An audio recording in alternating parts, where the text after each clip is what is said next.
or informing contracts. But now we're going to focus on program participants and potential clients and community members. We have, obviously, I introduced everybody. I'm going to kind of jump through those slides. But I want to thank Office of Child Abuse Prevention. This is the state leadership that makes it possible for us to come together like this, to have a learning community, and through the Strategies 2.0 project. And we are very, very excited to be in our third year of this learning community, and we have learned so much how to do one. And how is that different from a training, which it's not a training. We're here to learn together about the current practices on how we can learn from each other. I want to point out that we are the SoCal region. How cool is that? SoCal is the region that I'm part of with you. As you can see, the green, light green, is all of us that we're representing here today. Of course, our colleagues out in all the other regions are included at any time. But this is the part that we get to come together in the SoCal area. And as you can see, we're quite large. Over 5 million people under the age of 18 are represented in this region that we need to be mindful of, and how our programs work together to ensure their health and safety.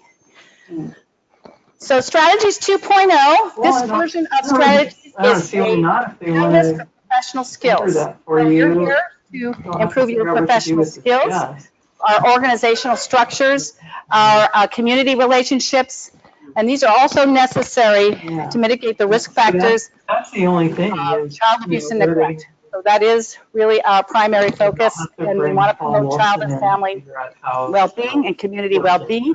These are all the partners, the Child Abuse Prevention Center in Sacramento, the Children's Bureau here in Southern California, and the San Diego State Social Policy Institute that you'll learn more about in a little bit. These three partners are the lead partners on this project and make it possible for us to have this broad spectrum of resources. So just continue after our day-to-day to be more mindful that Strategies 2.0 is a free and accessible resource for all of us, and that there's training opportunities, consulting opportunities, and of course learning communities. That's what we're here to do today. And we want you to be with us on the journey going forward. And I'm so grateful to those who came back today and those who have returned with us online. We're just always building those cross-sector partnerships and also looking at our organizational capacities to solve the pressing problems of the day. And but we couldn't do it without our colleagues at Children's Institute today. Here we are. We're here in this great facility. Thank you to Todd, who you'll meet in just a second, for making all of this so possible. We just loved seeing the facility, seeing all the growth and the change that's happening for this organization. And we're going to start the day hearing about some overview from Todd and his background and how he's helping us build this new way of thinking about doing data. How's that sound? Are you thrilled? We're going to change topics. All right, I will try not to hit it a lot.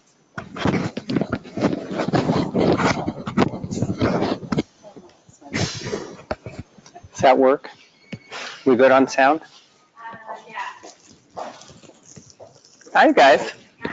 All right, just take me a moment. I'm going to put this here so I can see my slides while I'm showing those slides. Otherwise, I have to turn my head all the time. And my coffee, so I can drink coffee while I'm talking. Now I have everything I need.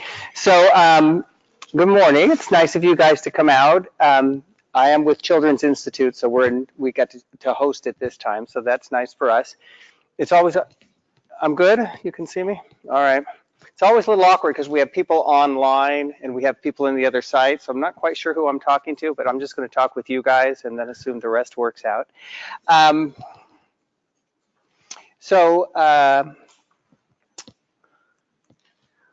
This is part of a four-part series. This is the fourth of the four-part series. I'm going to take a moment, talk about the goals of the 4 parts, talk about the 3 parts that have already happened, and then talk about what we're going to do today. And so the idea really of the 4-part series was to do 2 things. We wanted to encourage your agencies to share data, meaning to produce outcome reports and to share them with people in your agencies, whatever, whether those are your staff, whether those are your board members.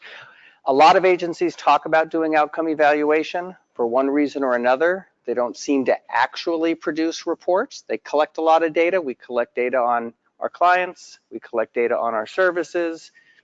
We send stuff to our funders. We sometimes use outcome measures because we're required to use outcome measures. We have everything, but for some reason we don't quite produce reports. And if we do produce reports, they're end of year reports for funders, and they're documents, and we don't share them with anyone in our own agency or our clients, our participants, our community. So the first goal was just to get people to share data at whatever level. And the other was to be thoughtful about how data is used. And in almost all cases, the value of data is it helps inform a decision. Like, we share data sometimes just to put it out there, like, oh, look, this is what we've been doing. But really powerful use of data anticipates how it's being used. In almost all cases, the value of data is to help somebody make a better decision. And you're sharing data about your programs with the idea that the audience of your report is going to be informed about what's going on in your field, in your agency, in your program, and that's going to influence a decision one way or the other. Typically, we want to influence it in a particular direction. But the idea that we think about our data reports in the context of an audience who's making a decision that's important to our agency. So those were really the 2 goals of all 4 parts. All 4 parts were about encouraging folks to share data. We use the Nike shoe model, which is the just do it model to outcome reports. Doesn't matter how much data you have, doesn't matter how good the data is. It's better to put something out than to be waiting for the perfect data. And the other is to be thoughtful about what decisions we're influencing, which means to be thoughtful about the audience. So the 4 sessions were organized around different audiences. And so for each session, we talked about sharing reports, and we talked about it in the context of a particular audience. So I'm going to walk through a little bit about what that looked like. So we talked about, as an overview, a culture of inquiry, which really means organizationally valuing data. So not just seeing it as something you do to get reimbursed, not just seeing it as something that your funder requires, something that your staff thinks pulls them away from working with participants, that people sort of begrudge, but in fact to value the use of the data because it's going to help you inform decisions that advance your work. And we talked about being relentless, meaning not letting little things or even bigger things become a barrier to collecting and using the data. Rarely is it a barrier to collecting because we collect tons of data. Every participant, you know their name, you know their gender, you know their age, you know where they came from, you know what they're coming for. You probably have information on what you provided, parenting classes, financial literacy classes, childcare. And you might even have some information on outcomes, changes in developmental status, savings, some other kind of outcome. But to be relentless about using it and to create and share reports, practical, simple, and relevant. So rather than thinking about it having to be complicated, you have to hire a research psychologist, you have to have SPSS, you need a statistician, you're going to need graphs. We talked about reports being really simple. Things you can do in Excel, things you can do with a piece of paper and a pen, which I know that people don't use anymore, but at one time that was the way we documented our work, was we did it with paper. And that you put your reports out often and regularly. The report that comes out once a year has no impact. The report that comes out every month or 4 times a year, where people can see change, has an impact. So we talked about practical, simple, relevant, often, and regular. Not the occasional thing. The thing that makes, Christmas time exciting is you get gifts every Christmas. If you only got it occasionally, then it wouldn't be, it wouldn't be a thing, right? It's that you get to count on it all the time. It's always something that people are looking forward to. You want the reports to be regular. People are looking forward to the next report. How are we doing now? How are we doing now? As opposed to a thing that might happen, might not happen, if people get around to doing it. So that was the overview. And as I said before, we talked about informing decisions, depends on the audience, depends on the decision, sometimes influences what information we choose to share. And we'll talk a little bit more when we go through each of the past sessions, but knowing who your audience is and knowing what decision you're trying to influence can make a difference then in what you choose to highlight from among all your data. Just because you have data doesn't mean it all gets shared. So you have to be thoughtful. You have a dinner party, people come over to your house, you look into your refrigerator, you do not cook everything you have in your house. You're selective. And if your friends are vegetarians, you cook a vegetarian dish. And if your friends love steak, then you barbecue steak, or whatever the occasion is. You tailor your meal, your event, to your audience. It's not always the same thing. Some of us always do the same thing, but then our audience has to accommodate our taste, which isn't quite as powerful as when you accommodate the taste of your audience. So simple and straightforward. The idea was just get started. And so early on, we talked about the first level report, and then we made it a little bit more complicated, and you'll hear more about that in today's session, but just wanted people to get going with the idea that shared data drives interest in data. The more you put it out there, even if it's not pretty data, people then say, oh, what's up with this? How come this is so low? How come this outcome isn't good? And then you say, well, because you didn't give us data, because I don't have information. We served 100 people. Why do you say we served only 20 people? And that's because I only got data on 20 people. So it motivates people to want your staff to want to collect and turn the data in because you're using it. Otherwise, no one's interested in, in collecting the data if they don't see why it's there, what it's valuable for. So as you put reports out, you motivate people to care about the data that drives the report. And I've seen lots of places who won't put reports out till they have all the data. And they spend all their effort talking about missing data. Well, missing data, you're never going to get a report if what you want is all your data in, right? So we talked about that, and we talked about very basic reports made up of just 3 kinds of information: who we serve, what we did, and how they did. 3 pieces of information, really. These are the people we served. This is what we provided. This is how they did.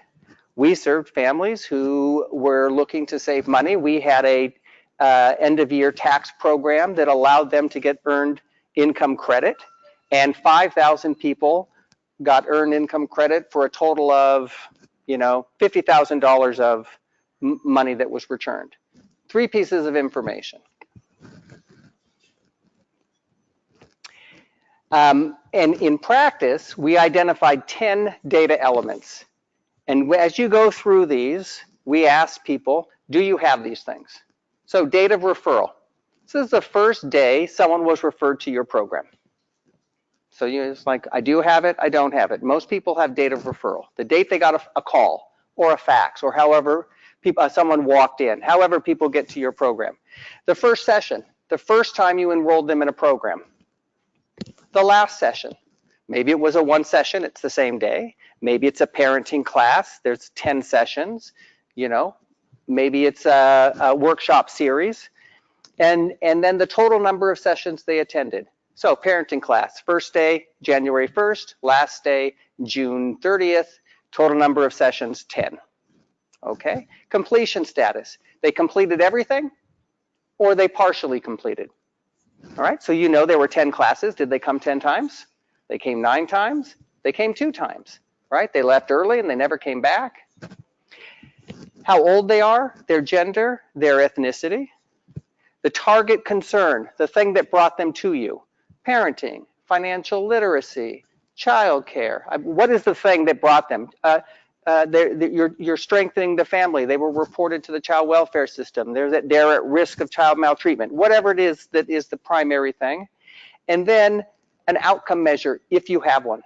You have a parenting class, maybe you have an outcome measure like the iBerg Child Behavior Inventory, the ECBI would be commonly used. You're a child welfare focused program, maybe use the Protective Factors Survey.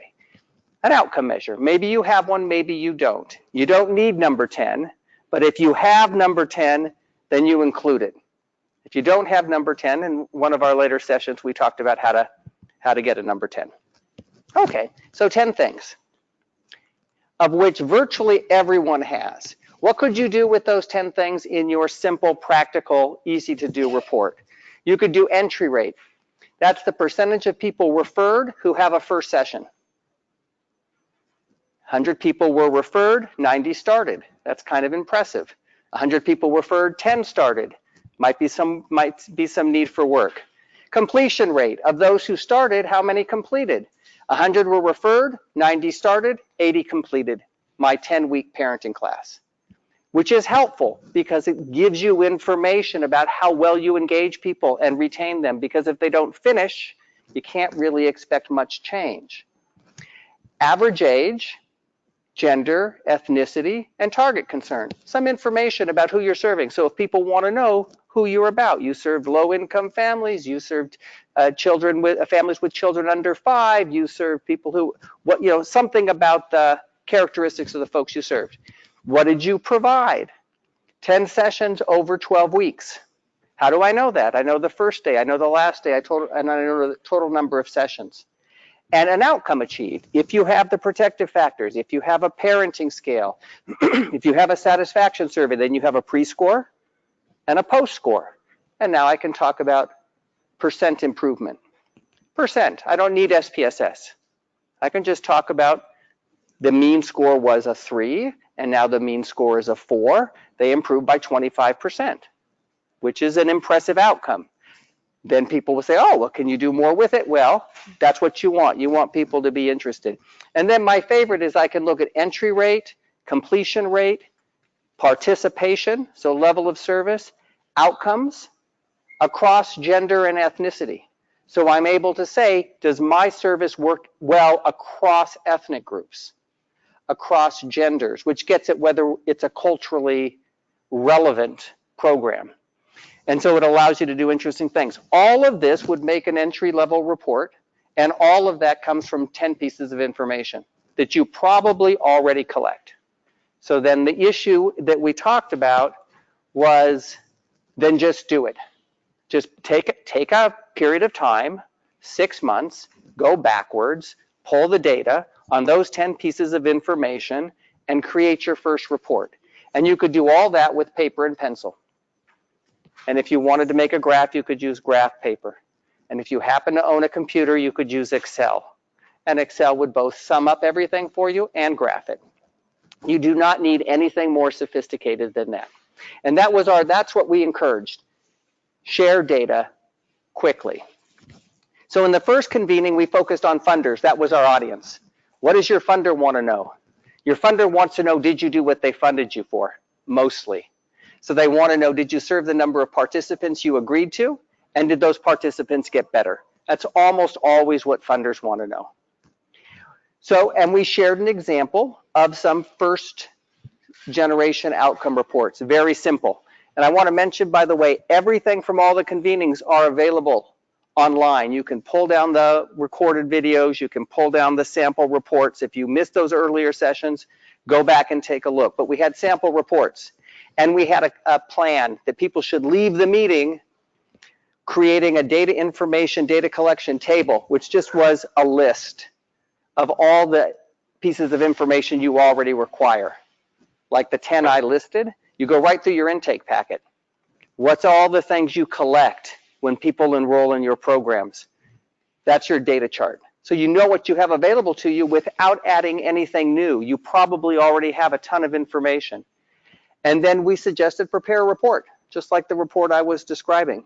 And then we said convene a small group of people. Who would be there? Your CEO would be there, your colleagues would be there, your staff would be there. You'd have a meeting and you'd share your data. And what would you do? You would talk about it.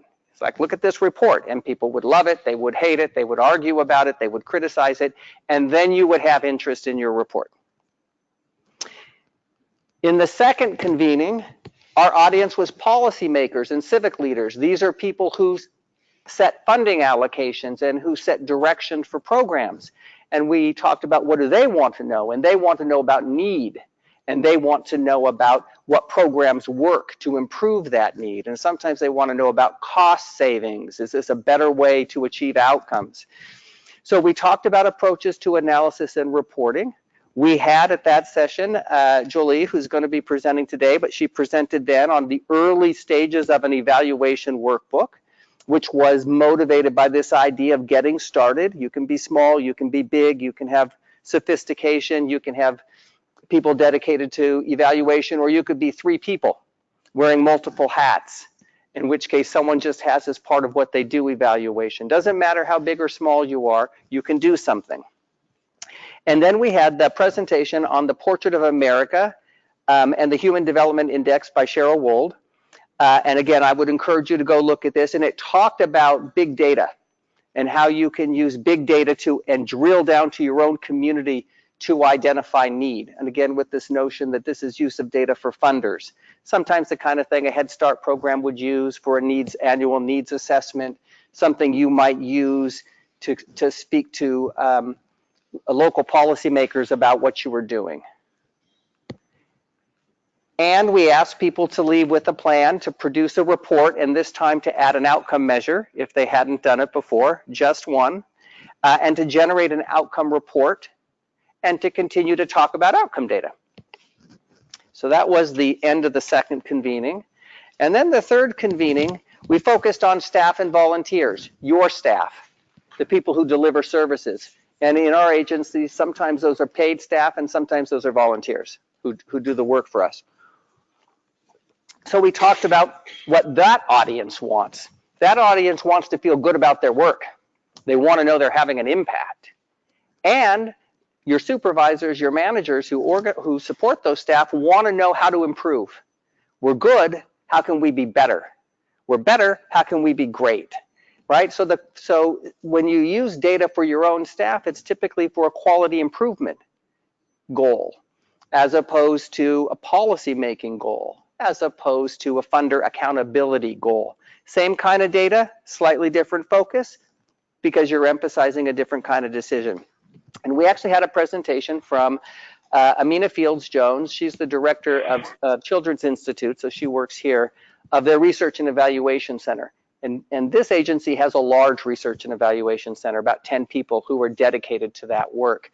So they have lots of resources, but they didn't start that way. And in her presentation, she started when they had no research and evaluation center and talked about how they grew over time and shared the way they take those same 10 pieces of information and do outcome reports and do logic models, and then how they have meetings with staff and how they do a report on individual clients that go to the staff that work with them. So now I can see how the clients I'm working with are doing, and how that data is rolled up for supervisors and managers across a whole program, and then how the very same data is rolled up at the agency level for a board of directors for an annual report. So they talked about 3 different levels of reporting: individual staff, program managers, agency executives. Same data, but this is about my clients. I see this is where my client started and this is where my client is now. And this is about all the clients in our family preservation program or our prevention and aftercare program. And then this is everyone our agency serves. Same data, different kind of reporting. So they talked about that. And there are a lot of practical tools that they shared. And that brings us to today. And today our audience is program participants and community members.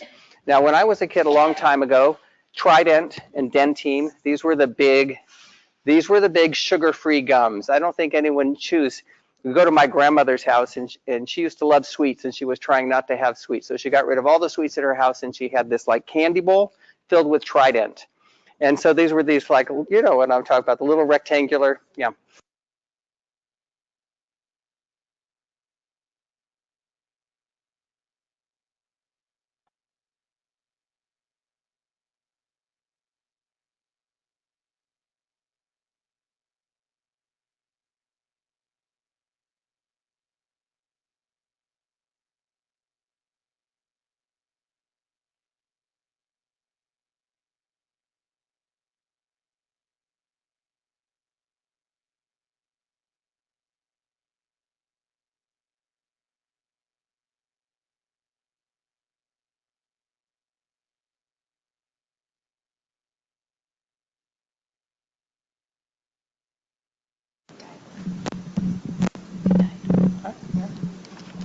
No battery left in my mic. All right, different mic, good? Okay, so suppose you were able to say to someone coming into your program, they knock on your door for the very first time, they come in, and you give them a one-page report. And it says 90 out of every 100 people who walk through that door started services, started our parenting class. And 9 out of every 10 of those that started finished. And those that finished showed a 50% improvement in parenting skills. Right? Like the report is geared to your prospective participant, because motivation is always a major goal of early service delivery, engaging people in services who have multiple choices and multiple challenges, and they're trying. And if you knew going in that people not only started but finished, and those that finished were better, would that be motivating to you? Would be motivating to me. I'm going in, I don't know what I'm getting, I don't know what it looks like. So imagine it says 90 out of 100 people who start our parenting group. We do a parenting group called Incredible Years, or you could do Triple P Parenting. They're both evidence-based, or PCIT. That could be a third one. And you could say 90 out of 100 families that start Incredible Years finish it, and they, on average, improve their parenting by 50%. Then you'd be like, oh, great, this is a good program. And you could tell a little bit about what Incredible Years involves, a paragraph. This is what you can expect. Imagine you go to the doctor because you have some kind of a rare disorder. And the doctor says to you, this is the disorder, and this is the treatment. And the people who complete the treatment, this is what they get in the way of health benefit, right? Then you want to know. You don't just like, all right, whatever, give me that, I'll swallow it. You want to know what you're taking and how it works. So we rarely talk about participants as an audience for outcome data, but in many cases, they're the best audience. Because when you instill hope, which is what the data will do if it has favorable outcomes, is you already improve your likelihood of a favorable outcome, because hope is a mediator for favorable outcomes to begin with. So you're building positive anticipatory sort of expectations, which actually enhances the likelihood you'll get that very outcome. In either case, it's helpful to be able to share. And who's better to build your business than your successful customers? You want people leaving your program telling other families what a wonderful program, right? And so that kind of outcome data geared at participants, which is different than when you gear it towards your staff, which is different than when you gear it towards a policymaker, which is different than when you gear it to a funder. Same data, organized differently. So the goal really today is to think about taking the data we've been talking about in all of these convening, the same 10 pieces of information, but to gear it not towards a staff member or not towards your board of directors, but towards your participants. And not be a multi-page report, but to be in a single page, like the kind of thing you put, in your waiting room while I'm thinking about what I'm doing. And there's a thing, people who are in my prevention and aftercare program, this is how they do. And you could add a quote. This is what they said. Todd says, I'm your prevention and aftercare client. Todd says, wonderful program. Couldn't have done without it. Recommend it to others, right? These are the kinds of things that you would put in. You would have a little bit about who attends, a little bit about how they do, and a little bit about what they thought. And that would be your report. The other things we're going to do today is we're going to have a presentation, again from Jolie, and she's going to talk about this workbook that's been put together that's really geared towards folks at different stages, but heavily for people who are not quite sure how to get evaluation going. It might be used when you write a proposal, when they want you to do evaluation and you're not quite sure what to do or what to say. And it might be done right after you've been funded, you want to put something together. And so it's a way of organizing and motivating. And then we're going to have a presentation on community services and focus groups from Lori Clark, who's the Chief Program Officer with the Social Policy Institute at San Diego State University, a different branch than the group that is the partner that was mentioned earlier. And that's really going to focus on you gathering data from community for community. And when we want to do collective impact work and when we want to do community engagement work, there's also a role for data. And in one of the earlier convenings, Cheryl talked about big data, like income data and and well-being data in a whole community. Now we're going to talk about gathering data from a community to inform planning and sort of collective impact work. And so that will be the focus of the presentations that are coming up next. And then I will simply end by saying, if there's any two things you take away from today or any of the days, the convenings earlier, it's two things. Create a report. If your agency does not today produce a regular outcome report for any audience, then simply commit yourselves to creating and sharing. The created report that's not shared does not really have that much impact. That's like the meal made but not eaten. You know, like it's not nutritious. It may be fun if you like to cook and you don't like to eat, but it's not serving its purpose. Create the report and share it. And the second thing is think about a decision you want to inform and who the audience is, who makes that decision. And think about the value of sharing data with that audience in mind. That could be your participants, that could be your staff, that could be your funder, that could be a potential donor, could be a policymaker, a board of supervisor, a city council person, a congressperson, right? But think about an audience and think about what decision you're trying to influence. So those are sort of, if we leave with anything. And again, I'm just going to encourage people to go to the website. After all of these convenings, Natalie and folks have been very good about sending out these summaries, PowerPoints, links, and there's a bunch at this point over these 4 convenings. And so I'm going to encourage you guys to really go and take a look at that. And just thank Lisa for the moment now for having convened all of these wonderful sessions, if I don't get a chance to say it later, and then I'll turn it over. Thank you, Todd, and thank you for doing this wonderful overview. It's very gratifying to see the results of our launch from last September. And some of you who are new to us today, you can see the breadth of what we learned over the last year, but also it's all available online at the Strategies 2.0 site for you to pause and actually see Todd on the very first one, where he spent a longer time with us and got us launched in this new way of thinking about data. So Jolie, this is your time to join us, and we met Jolie at the very first learning community, and she's one of our most enthusiastic participants. We are so thrilled to have her with us because what we want her to share with you is how she applied what she learned in her work. And she'll give you a little background about how she arrived here.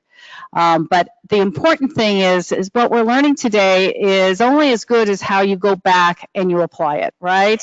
It can't really just stay in this room and then and just be in your head somewhere. It's really taking this opportunity and speaking to your colleagues in your institution or your community and how you're going to apply this.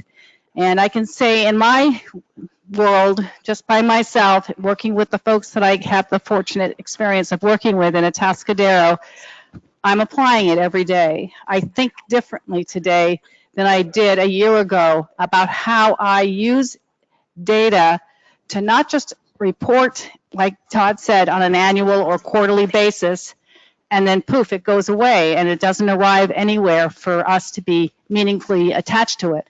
I'm thinking so differently and bringing it to many different planning tables, many different conversations in ways that I didn't a year ago. So again, I just want to validate that the learning part never stops, even as you get to be my age. So Jolie, please join us, and we really appreciate you being with us and doing the grand experiment with us on how to apply this data in our practice in our field.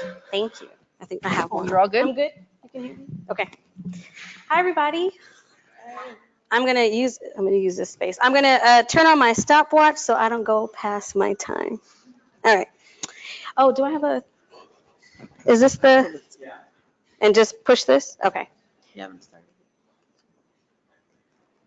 Hi, everybody. My name is Jolie Mason, and I am a nonprofit management consultant.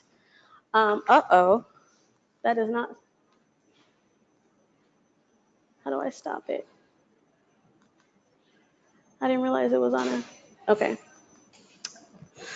I apologize. There we go. Okay. I was inspired by the September 2018 Learning Community Workshop.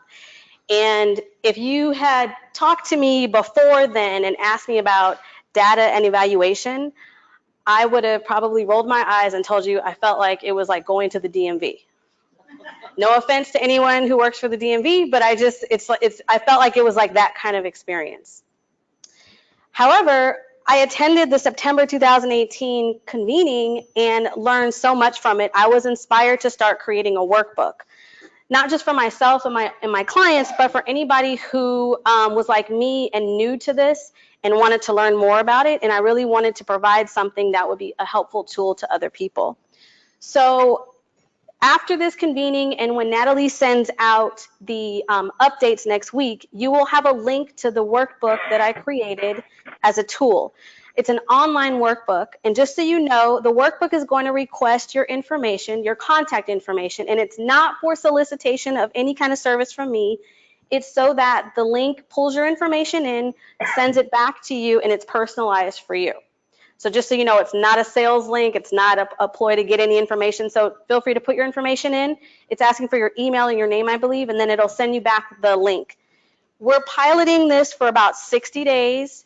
If it works and I don't need to tweak it, we'll keep it as is, but for 60 days, we're gonna pilot it online, and then we might need to pull it back and tweak it a bit. So my suggestion is, if you're gonna use it, to make sure that you've finished it, gone through it, printed it out, because it'll send you a PDF once you complete it. Print that out so you can use it ongoing. Okay, so let's get started. Beginner's Guide to Evaluation. So this is ideal for me, it's just an idea of an organized process and a tool to get you going with program evaluation and data. When Dr. Zodan did his presentation in September, he had talked about first level reporting, and that's where I started to start understanding more about what this means. So I found, and what he was just saying, this does not have to be an arduous process. It really doesn't. If it's organized and it's thoughtful, it really can be an easy process. Make sure I don't click that too often. Okay. There it goes again. What am I doing? Am I doing something wrong? I am so sorry. Is it? I apologize. So that must have been something I sent. I apologize. So you'll get you'll get basic tips for telling your story, training others, and implementation methods.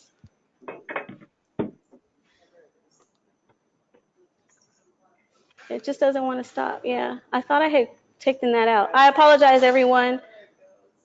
Okay, so I've put it into 5 basic steps. Choose your program, brainstorm the process. Once again, choose your program, brainstorm the process, collect the information, analyze, and create your report. And now, there we go. Okay, yay. Okay, so actually, maybe I'll just leave it here for time, and maybe we could just follow along with what you have in front of you. Can we do that? Because I'll just do that, and that way I won't take too much time. Okay, so the first one, choose your right program. So if you go to your next slide where it says action items, choosing the right program, you have to do a needs assessment. And your needs assessment, I found a really cool tool, 2 tools that I want to share with you today. If you Google the University of Kansas, these are all in my workbook as well. You'll find these in the workbook. The University of Kansas has a toolbox that they created, a community toolbox. It's a really cool tool. You go online and type all kinds of things. You could find out everything about assessments, data, evaluation, anything you need. Another tool is the free management library, which is really cool as well. And that talks about, again, basic evaluation process. I found both of those to be very useful in this process of creating the online workbook, and those links are referenced in my workbook. So when you're choosing a program, my suggestion, I thought this was kind of ideal for folks that were either had a new program that they wanted to try and evaluate, or they wanted to look at doing different things with current programs that are already in process. A lot of times, if we have funding, we either have foundation funding where it's a simple report, how many participants, what were the activities, what was the outcome, right? Or you have large government grants that have these robust databases that you're just entering information into and don't know where it's going. This is ideal for something you want to try out. So my example is like, let's say you want to start a wellness program, okay?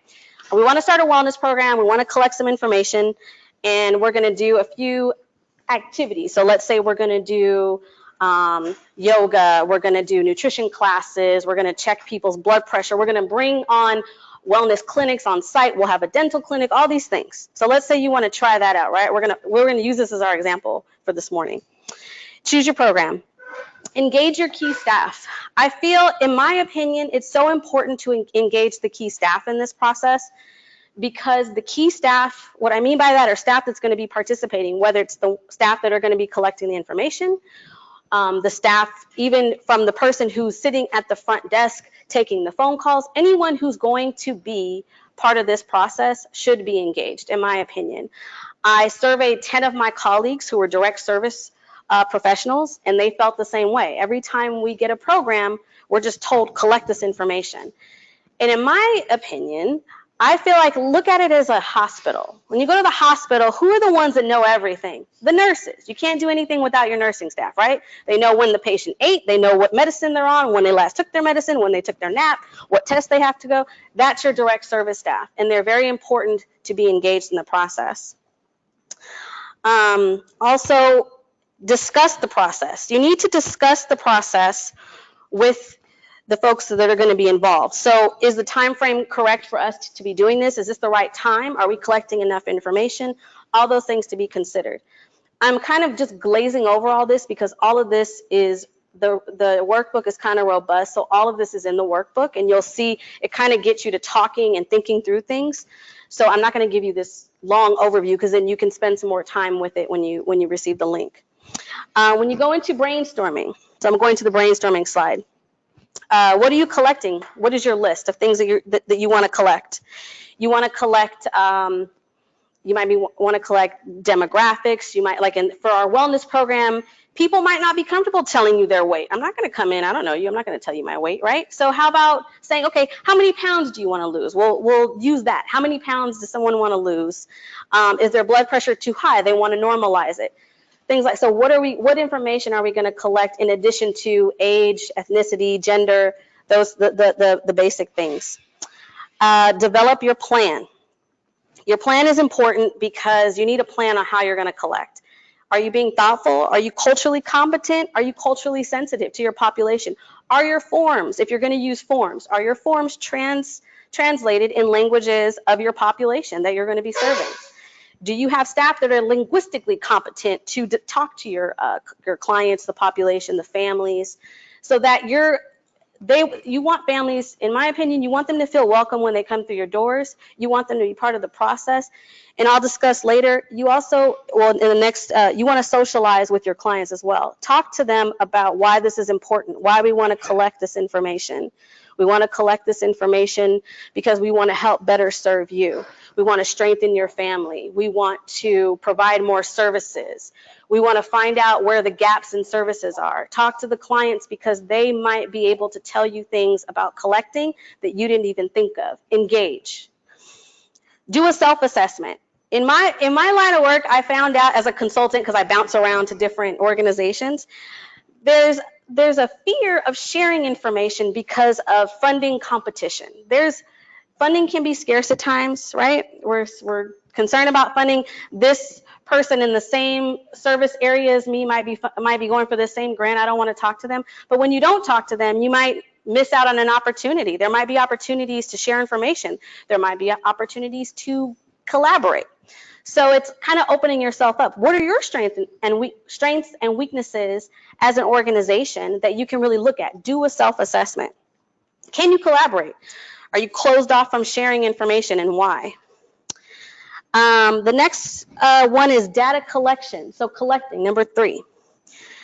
You have your quantitative, your qualitative. So you have your quantitative or your forms, your sign-in sheets, participation frequency. You have your qualitative, which are your interviews, observations, and focus groups. Those are examples. Why not do both? Do you have an opportunity to do both? Do both. And that's building your story. You want to tell a story. You're telling your funder, you're telling your community, you're telling your staff, you're telling your board, you're telling other nonprofits in the area or organizations, whoever you're working with, businesses that you want funding from, you're telling them your story. Make sure you're collecting enough information so you can tell the story. Where are you going to put everything? So like Todd had said, you can use a simple Excel spreadsheet. And Excel can, you can create tons of different formulas and graphs and whatnot. What I've noticed too is that some agencies think that in order to have a really impactful report, that they need to pay a lot of money to databases. What happens is when you do that, think about that. If you're thinking about doing that, think about this. There's usually a multi-year commitment. It's usually very costly, and once you get it, it's very hard to tweak it depending on the database. I've noticed that where like, for example, Social Solutions. Has anybody heard of them? Social Solutions. So I've used them a few times in different agencies, and what happens is everyone's so excited, we got this database, but is the database working for you and what you need? So if you're going to do, one of my suggestions, if you're going to do this, make sure you really think through what you're doing and how much you're going to pay. Do you really need that? Or can you put everything, let's start it on Excel. There's, I learned of a couple others. I used Salesforce at one time, and these are huge systems that have so many tabs and reports and things, and it's like, your mind is just, So if you're starting small, think about Excel. I mean, you can put a ton of stuff in Excel. But honestly, if you are thinking about these bigger, robust databases, they're pretty pricey. And then once you get in, are you going to have the support from the team at Salesforce or Social Solutions to help you tweak it to what you need? And then are your reports going to be what you need? That's why I like Excel or something similar to Excel to start, because then you can kind of tweak in there and decide, this is what we figured out, what we really need. Now we can move on to the larger, more expensive, fancier systems. Make sure everyone is trained in a uniform manner is my suggestion. Everybody who's going to be part of this, I think it's important to engage everyone who's going to be part. This is why we're collecting. This is how we're collecting. This is where it's going to be stored. These are the intervals that we need to collect information. It's very important. And you have HIPAA that you have to adhere to. You have to make sure it's stored. Are you storing it in a locked cabinet? Where's the locked cabinet? Who has keys to the locked cabinet? How often can the locked cabinet be accessed? Where is everything being locked up at night? Is it behind 2 closed doors? All that is something to consider when you're looking at where you're going to be storing things. If it's electronic, is it password protected? Can anybody just get into the system and see this? And you also want to let your clients know the information we're collecting on you, we're storing it in a safe place. It's behind 2 locked doors. It's in a cabinet that requires a combination, whatever you're going to use. But just so that they know that I care about this information that I'm pulling about you, and I care that it's stored in a safe place, because this is very important. And I know it's personal for you to share so much information with us. Just a thought. The next one, and my timer went off. So am I good with time? Okay, sorry. My timer just went off. This is not working. Anyway, well, we're good, right? Everybody good? Everyone online? Hi. Okay. Number 4, analyze. You want to review your data periodically. Are we getting the data as often as we want to? Are there mistakes? When you have too many hands in it, sometimes there's a lot of room for human error. So I like to say, find a data manager, someone that is controlling the information as it comes in, someone who's responsible for collecting from everyone. Input the data in an organized manner with few people at most. That's just a suggestion. And then aggregate the data, because that's how you're going to start forming your summary. You're combining everything to start forming your summary. and look for trends. You might notice trends. One of the examples, let's use our wellness program. So we've done our wellness program. It's been going for 6 months. And we find out that everyone they're not losing the weight that they had wanted to. Their blood pressure is not going down. Well, how come? They've been doing the yoga with us and they've been coming and doing nutrition class. Oh, they live in a food desert. There's not a store within a 2-mile radius that has healthy food that they can access. Trends. Everybody in the same zip code can't access a store close by. They can access 25 liquor stores, but they can't access a really good grocery store. So what do? Let's start looking at our trends. Let's start making summaries. Let's start aggregating data and finding out. This is where, as we get into the next step, number 5, this is where this becomes important. Value added to your process. So I can't build a grocery store. I can't make that happen. But maybe what I could do is collaborate with other organizations in my area. Maybe we can bring a farmer's market on site 3 times a week at different organizations within the radius that most of our clients live. Maybe we can look at other options of how to access food. So there might be where there's transportation barriers. Low income could be a barrier. People say, I can't afford to shop at some of these stores. So I have to go to these other places and get the packaged food, the processed food. I can't cook healthy food for my kids.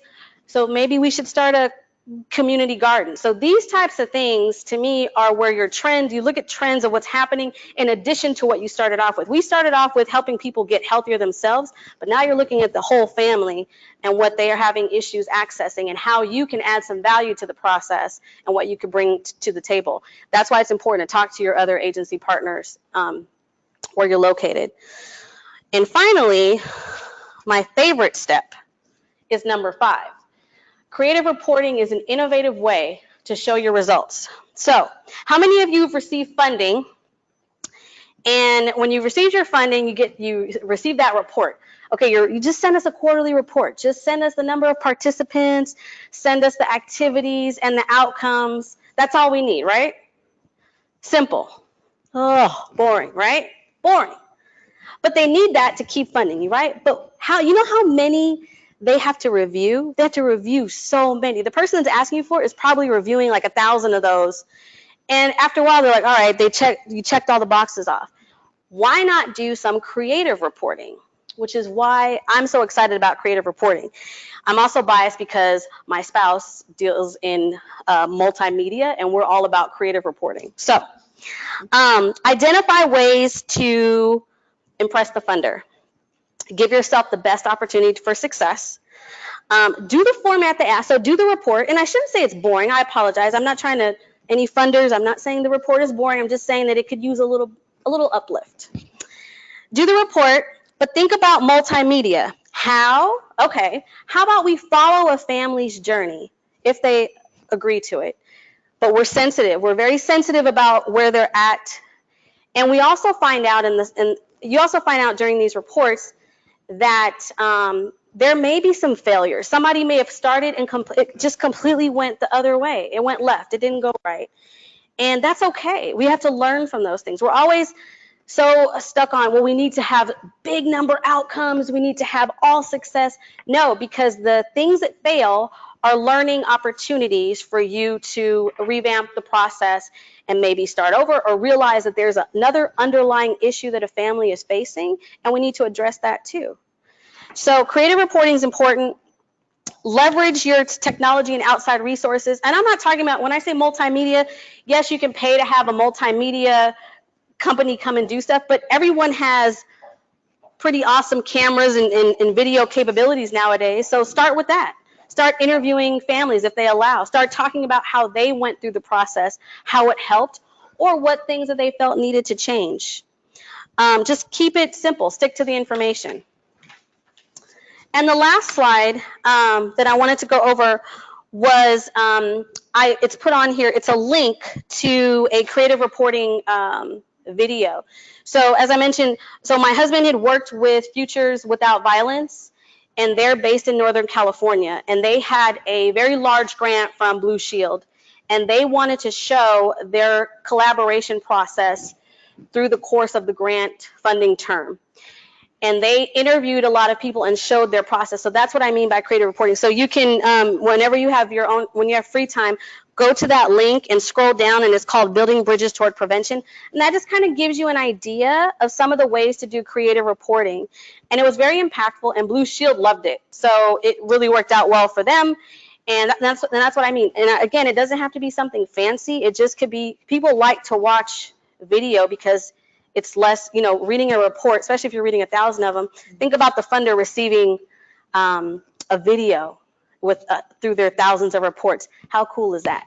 So anyway, it has been a honor to be part of this, to be part of the learning community. I'm grateful for the opportunities that I've had. I'm grateful for what this has afforded me to do, and I really hope that you enjoy the workbook and find it useful. And if you have any feedback on the workbook, you can let me know.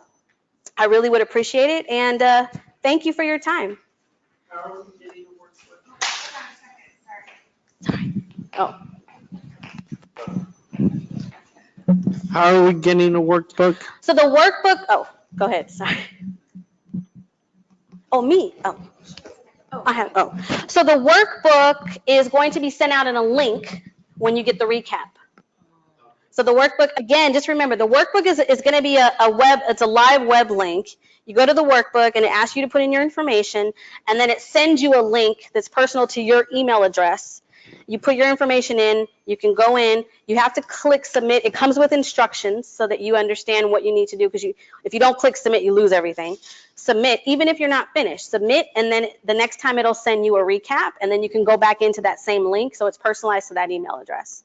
60 days online once you get it, and then we might have to pull it off, so just keep that in mind, 60 days. Thank you so much, everybody. Oh, thank you.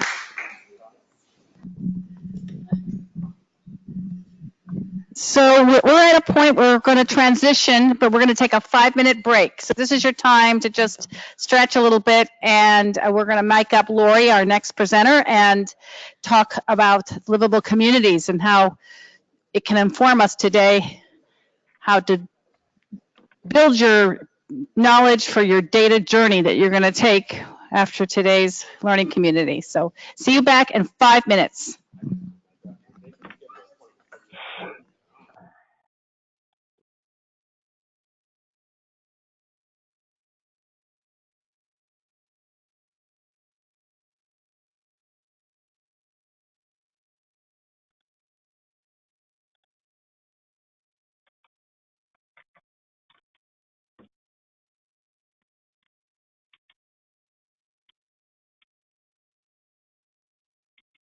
To walk the talk that you've been hearing over the last year on data and evaluation. So within continuous quality improvement, because we've known Todd for a long time, we've taken a page out of the learning that we've gained from him to come up with a very simple framework for all of the work that we do statewide.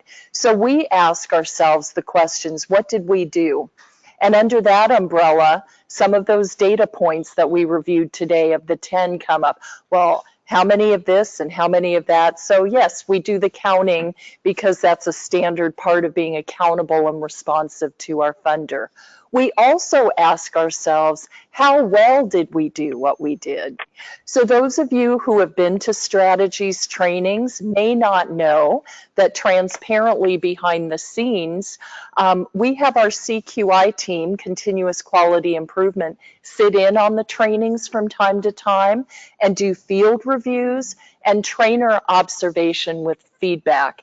And I'm so happy to say that all of our trainers are already operating on such a high level.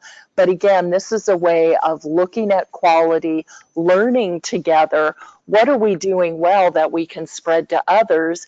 And what are the ideas that each one can benefit from and incorporate. And also the quality on the curriculum as well. We don't want to just keep bringing you messages from rote. We want to make sure that it reflects the latest research, best practices in the field, that it incorporates peer learning. So at Strategies 2.0, we found that everything that you've been talking about since September has been of incredible value to us. And so we've incorporated those systems accordingly. And then our funder, the Office of Child Abuse Prevention, we've taken a page out of their book, of course. Some of you may know, others may not know, that they are very active in promoting learning conversations. So just like Strategies is a learning community within ourselves, you are here as part of a learning community. The OCAP fosters learning conversations on a regular basis for a very similar purpose of bringing in emerging trends, the latest information in the field, and importantly, sparking the kind of peer learning that's so critical and important. So this parallel process has certainly benefited us, and that's part of why I'm hoping that as we spark from each other and we learn from each other today, not only here in this room, but at each of the locations and those of you remotely as well. Let's connect with each other and lift up each other in the field together as we go. So livable communities for all, now that we get to it, is something that I would like to tie into our language of resilient communities or trauma-informed communities. So that the notion here is that whatever is good for the aging population is also good for anyone birth all the way up through seniors. So we're going to show you a little bit about that. So a couple of things that I'd like to do today in the next hour or so is kind of lay out and define what I mean by livable communities. So I'm not just using the term and, as I said, crosswalk with what it means to build community resiliency, which is something that we're more familiar with.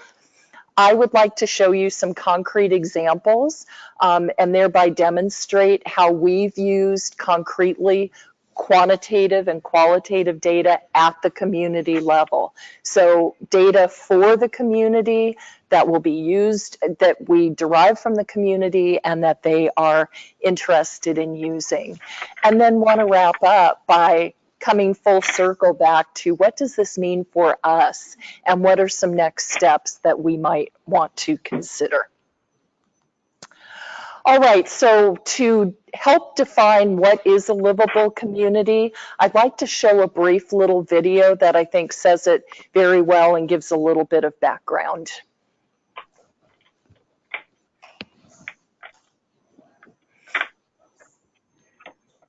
So we're going to toggle over to the video here in the room, and the remote sites will also be sharing the video at their location.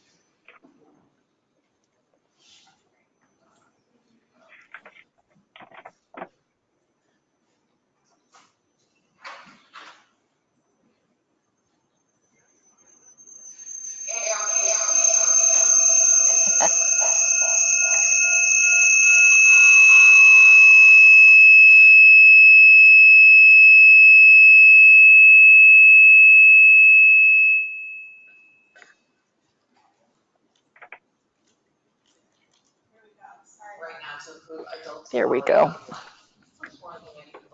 They are working right now to improve adults' quality of life. And that includes developing safe and livable communities. Take a look.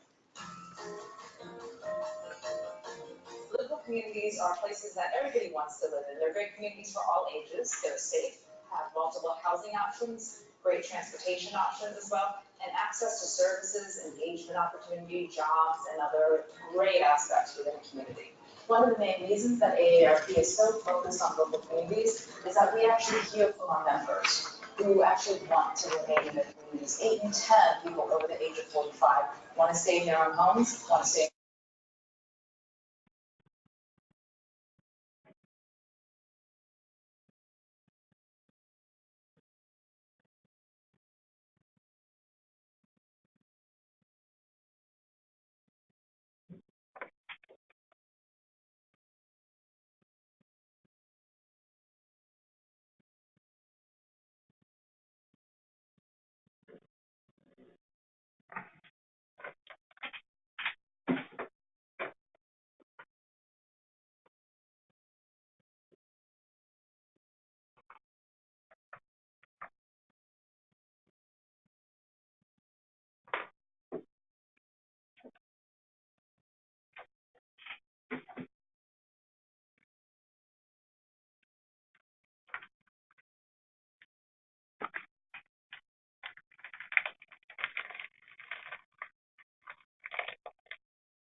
in the South, San Diego County has been a big follower, not only the county-wide, but the city, Chula Vista, and La Mesa, all of which we've worked with, and others as well. In the North, San Francisco has done that throughout the county with the different municipalities. So this is something that's on the horizon and growing.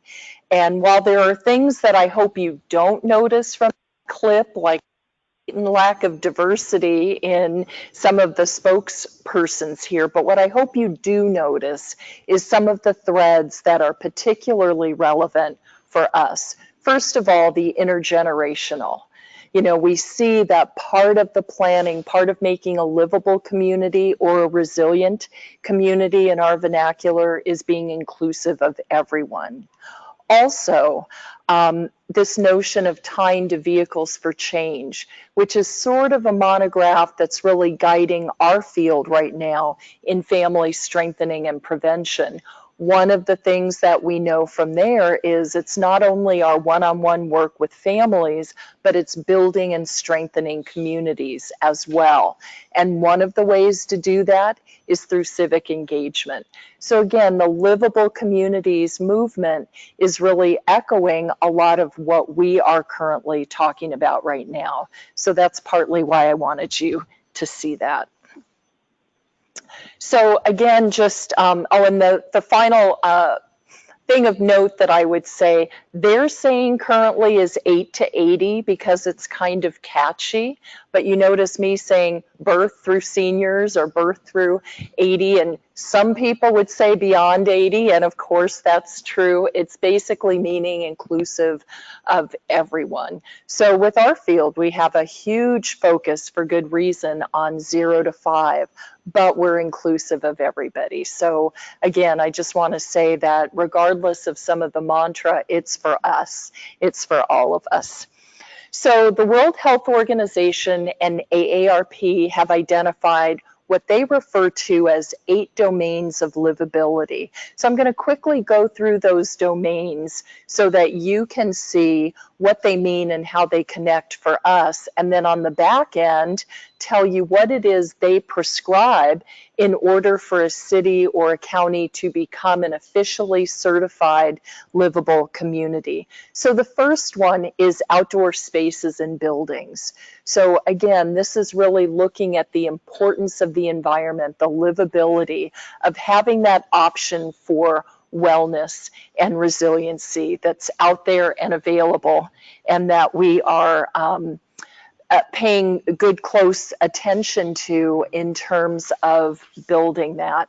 Now, it's an easy leap for us in family strengthening and prevention to know that those outdoor spaces and buildings include parks, include libraries, places where families go, where resources are available, after school programs for kids. So part of our getting involved in that movement is to give voice to how we do that anyway to really impact everyone all together. So also transportation, huge issue for us in our field, as well as the accessibility angle for seniors who are concerned with mobility. But how are folks able to get to and benefit from our services? How can they connect with one another? So here's an option that's already on the table, already tapping into municipal and city government resources that at the same time can produce some of the shared outcomes that we are interested in. Beyond that is housing.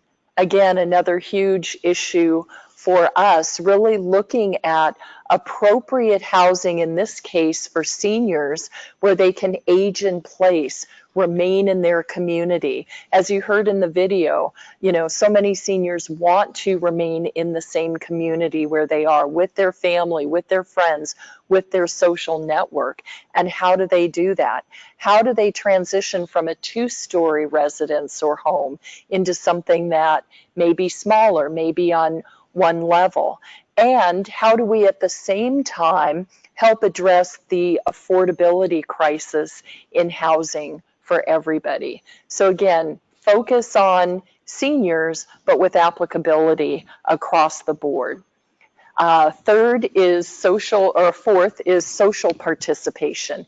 And this is really where the intergenerational approach has great opportunity. A lot of the proposals here are talking about seniors doing coaching, providing tutoring and after-school programs. It's talking about young people, high schoolers getting their community service hours by teaching tech to seniors. So very much with an eye on reciprocity and how we do that together.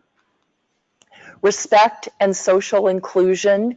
So this is really paying attention to not only what's out there and how does it happen in a community, but it goes to the heart of who we are with each other. So this goes to our conscious culture building. It goes to cultural humility. It goes to respect of one another and how we together become not just a community by name or on the map, but a community that cares for and supports one another with reciprocity. Work and civic engagement. So again, cycling back to the civic engagement option, that part of our role in family strengthening and prevention is equipping individuals, residents, families to have a voice in the policies and the funding that affect their everyday lives. And the work aspect, not only paid work, but volunteer work, that everyone who wants to be involved in that can help to build their own self-sufficiency and have opportunities to do the things that they would like to do and need to do. Communication and information is everything. It's wonderful to have good things, but if folks don't know about it, they're not going to be able to access it. So part of the domains of livability pay attention to how we share information and how we get the word out in many ways. And then finally, community and health services. Again, don't have to make the case for how that is central to what we do as well. So just as the Livable Communities movement is looking at health homes for seniors, we know that that's a prime evidence-based intervention for our field as well, having a health home that creates wellness and again begins to address so many of those social determinants of health. So what I want to do quickly is tie this into our familiar concept that I've already mentioned, the pair of ACEs. What is being depicted here on the top of this diagram is adverse community experiences. I know we're all familiar with that. And so as you're seeing it on the screen there, I want to sort of describe the 2 parts of that. So what you see on the top, again, are often, circumstances that come out of the bottom part, which are adverse community environments. That's why we call it the pair of ACEs. It's not only what the individual experiences that we sort of see on the top lever, but where are the roots of what it has. So part of me longs to map the domains of livability with these adverse community environments, because I think this is a win-win to bring new and fresh partners, new and fresh resources to work that we care about and that we're doing anyway. So, how to build livability. So as you've heard, again, the World Health Organization and AARP collaborated on this, and they are actually certifying cities and municipalities as being livable. And in order to do that, they don't prescribe how you do it or how much of it you need to do, but there are 4 things, as you see there on the screen, that every city that wants to become a livable community must do. First is baseline assessment, and that's where the qualitative and quantitative comes in. They want the numbers, they want a survey, but they also want to know what it means by giving voice directly to the residents. Then creating an action plan. So it doesn't have to be inclusive of every domain of livability, but based on the data.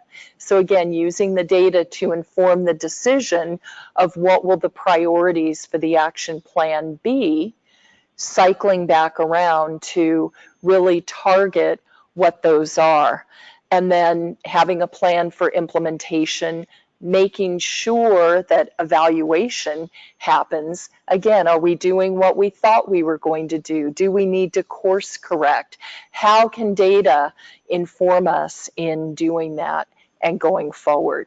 So with that sort of overarching requirement, I'd like to now drill down specifically and paint a picture of an example of how the city of La Mesa went about that. So we have another video that we're going to show.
All right.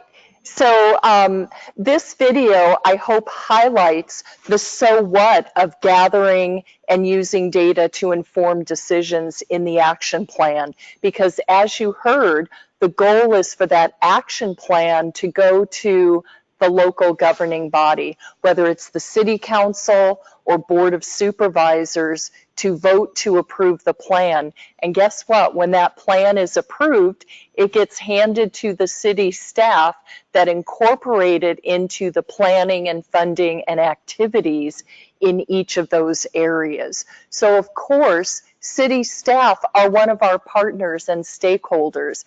They're not just sitting back waiting to hear what are those people going to come up with that we're going to have to do next.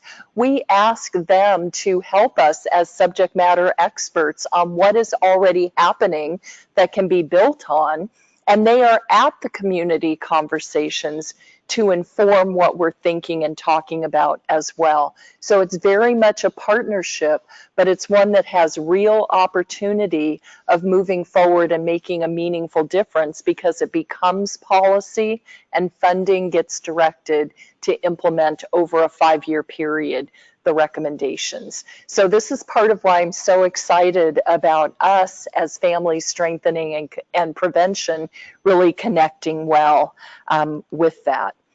So talking about who all to involve, you know, across the board, city departments, as I mentioned, really important to include them. Again, they are some of the partners that will be doing the work of implementation.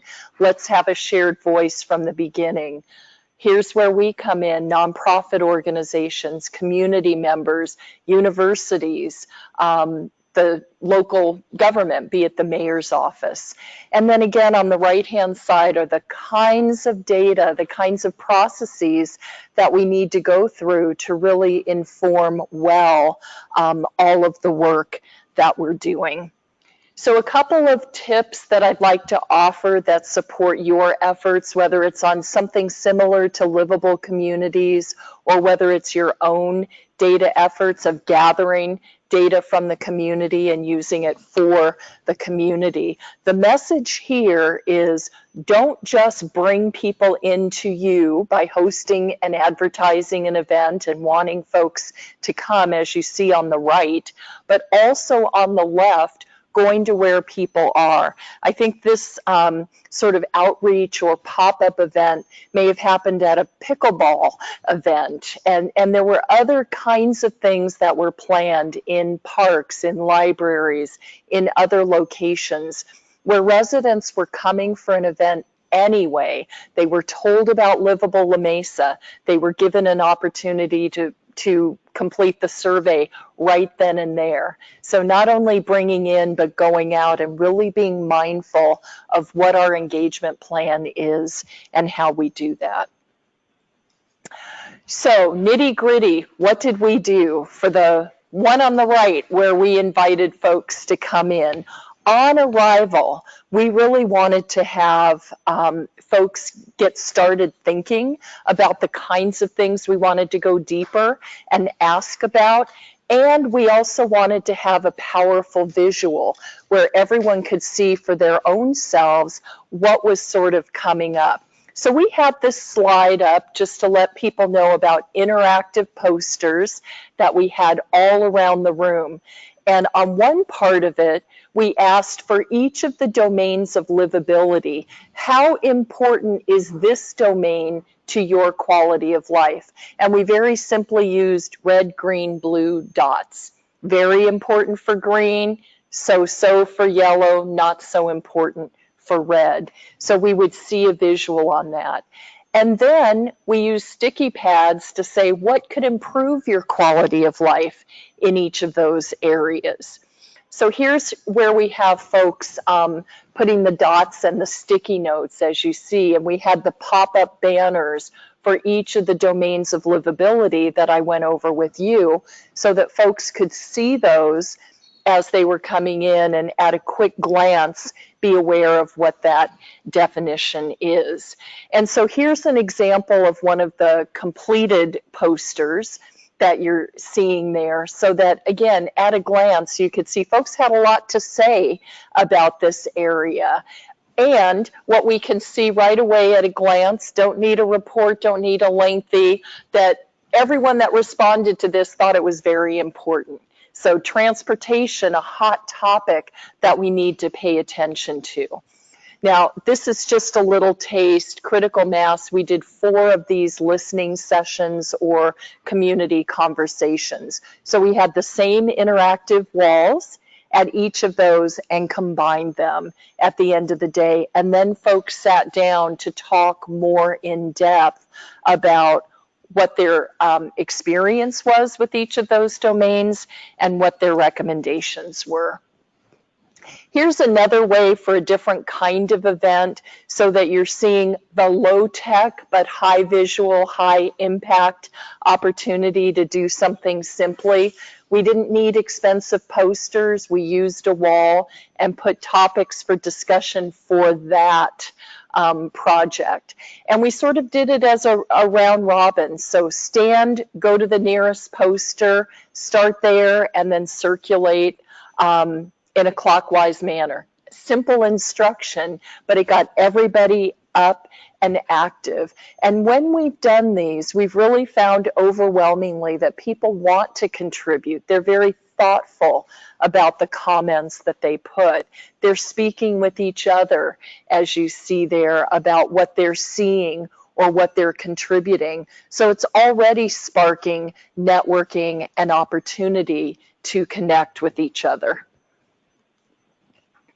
Here's just another example of that same event, again, that at a glance can kind of show a kind of visual impact that, of course, we want to do more with as a follow-up, but we're not waiting for a next event to do that. Right there in the moment, folks can see for themselves and hear from each other the various comments.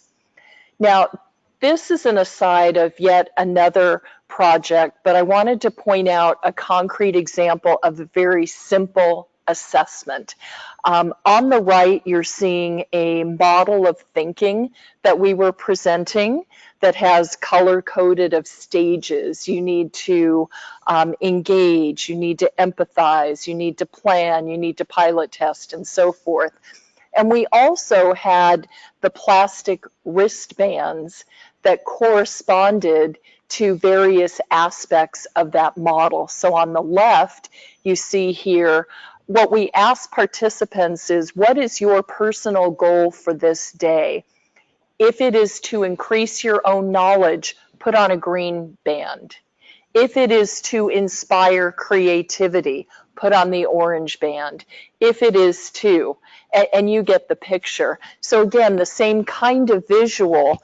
Okay, everyone who's increasing knowledge, raise your hand, and they could identify each other and cluster together. Low tech, quick way of being immediate in the moment and getting data right out there. Then we have the community conversations. So again, we not only just sort of want quick comments or a quick identification through dots or counting or numbers, but we want to dig deeper into the so what so that we can well understand what we're looking at and make meaning of that.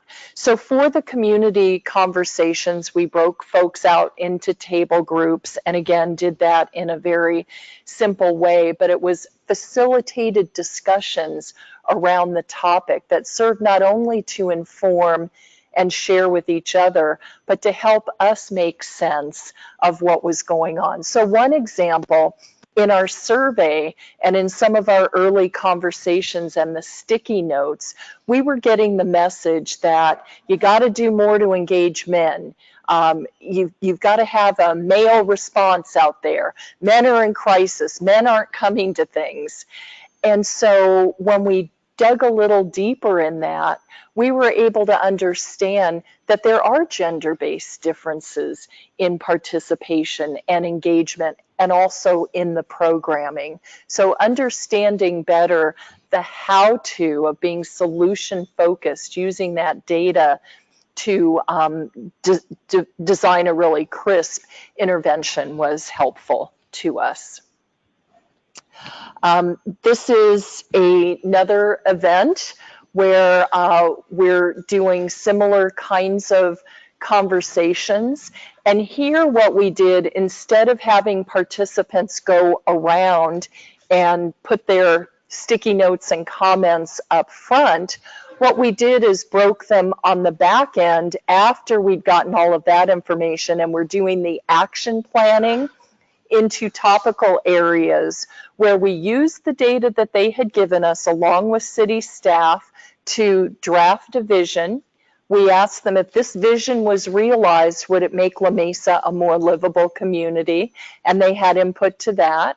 And then we used their data to formulate goals and ask them what are the actions that could impact these goals.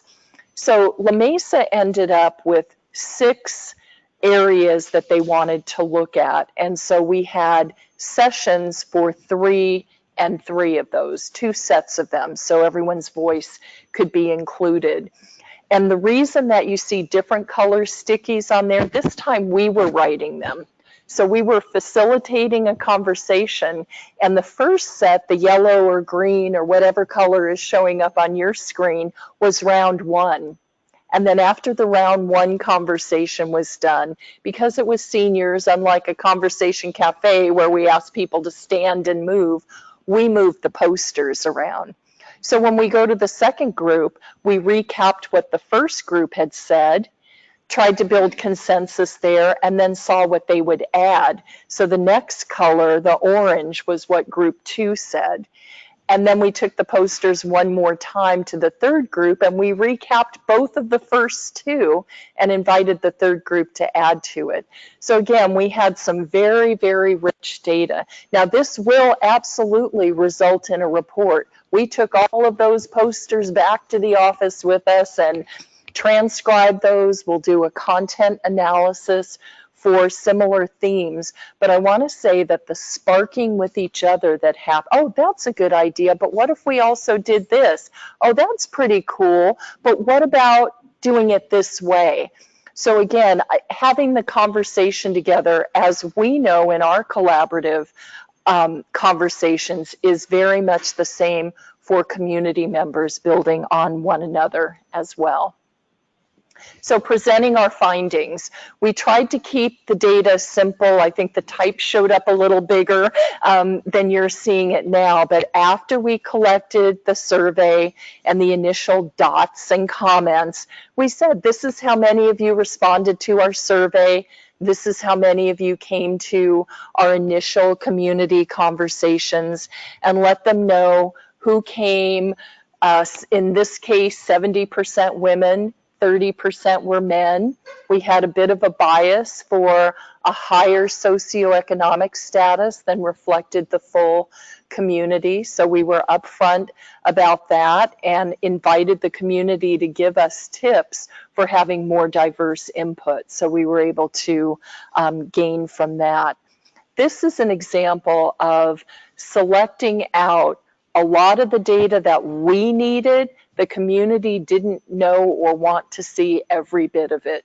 We tried to make powerful visuals and simple numbers that were directly applicable to the decisions and the choices in front of them. So here's where we brought out from the survey the overall rating that they had of La Mesa as a place to live.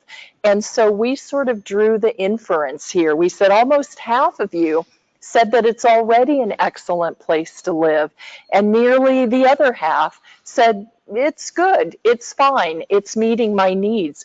But when you take that together, 97% of folks that responded thought it was either excellent or pretty good. So the challenge became not so much addressing gaps or fixing something that was broken, but building on the strength that exists. So we were able to give an accurate and reflective message in that way. I wasn't showing you that when I described that, but there it is. Okay, and it's right in front of you. All right, then the other thing that we tried to keep simple from the survey, which was like 17 pages and a chart and, you know, how you map out, but boiling it down to those domains of livability on the left, how important was it? and how well was it addressed. So we showed not only the strength, but we showed some of the areas where they were flagged for follow-up and for further action. So as far as the community conversations, and again, those were the initial round where participants applied the sticky notes and we had a talk with them to go deeper, these themes emerged. And so these themes were important to call out so that we could build credibility with the community to say, this is what we think we heard from you. Your thoughts clustered in these areas. And then we took each of those. I'm not going to show every one of the themes, but by way of sample, sidewalks was a theme that we heard a lot of comments from.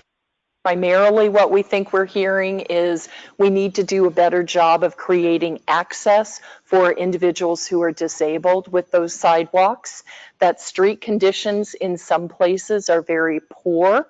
We need to pay attention to that, and there's just too many potholes. And residents were very specific in telling us exactly where they were, what intersection and which side of the street and in front of whose house. That was very practical. That list goes to the city that has funding and has a plan for repair, and they know what residents are saying as priorities and what it is that they're wanting to move forward. Safety is another theme that emerged. It's not one of the AARP's domains of livability, and it didn't emerge called out in La Mesa, but it's a theme that went across all of those domains. So they were telling us things about street lights, about police presence, about the trolley. So you see here that it's crossing over into transportation, outdoor spaces and buildings. So a lot of overlap, but this was our way of doing a listening check so that we could say, this is what we're hearing from you. And then this is what we presented, that at the end of the day, with everything that we've heard, there are 6 domains that are important for La Mesa, with wellness being in the very center. Health, by the way, did not emerge very strongly for La Mesa just because of the way they're organized. The healthcare district is managed by the county rather than by the city, so they wanted to pay the most attention to things that they can control and influence. But housing, transportation, outdoor spaces and buildings, social and civic participation, and the community information, all again dovetailing into the wellness. So this is a little bit about what their action plan looks like. When we were ready to do that, we presented back that here's the process overall. We recapped where the data came from to build credibility, that we didn't sit in our office and make it up. We went out to you, we invited you in, here's what we heard, we checked that, letting everyone know transparently that we did get input from city staff. We're conducting the action planning sessions that would result in the report to City Council. So that report, just so you sort of have an idea of where it's going, we'll have the intro about La Mesa and so forth. We'll have a policy scan, which is a way of using existing data. What we did was looked at all the plans and the funding and where it mapped already to the domains of livability. To translate that for a moment to more family strengthening and prevention, I'd like to cite how well the Office of Child Abuse Prevention recently did a similar thing with using existing data to present to folks when they hosted the January Prevention Summit. So there, every county partner that came was presented with a data dashboard for their county that included rates of substance use, rate of teen pregnancies, certain health and well-being and other indicators that are part of the pair of ACEs that are relevant to us, and they gave a listing of the sources where anyone could find that information. So in the packet of information following this convening today, I'll make sure that the team has the data sources and a sample of the data dashboard to show. But I wanted to take a pause and just translate that to things that we're doing. So each of your county partners has those data that participated in the summit, has those data dashboards available. So it's at a glance, it's at your fingertips, and I think it's very valuable data to be able to access.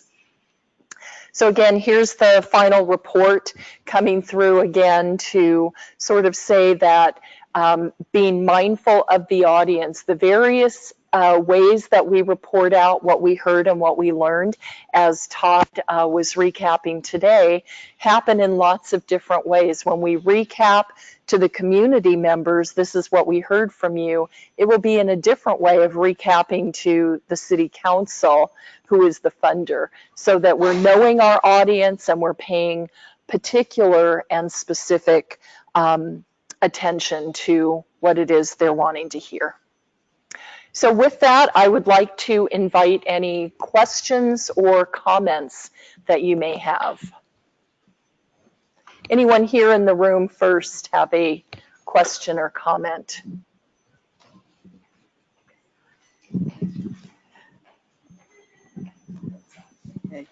This can only mean that I was crystal clear in everything that I said. Lisa. So I wanted to make a comment just to kick off and spark engagement about what I'm learning right now and about this project. And while Lori was talking, I'm thinking about what I'm going to do when I go back to San Luis Obispo County.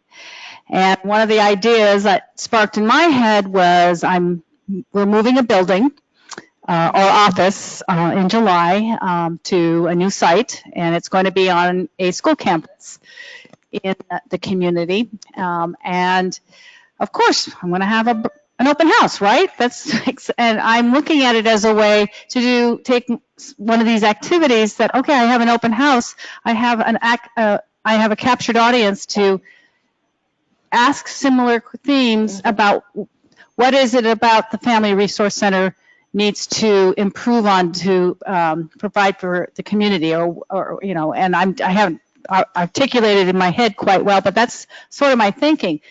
How do I improve what we do? What could the family advocates do better, or what is it that we're not offering now that could be offered that maybe we might be able to, we just didn't think of, or so.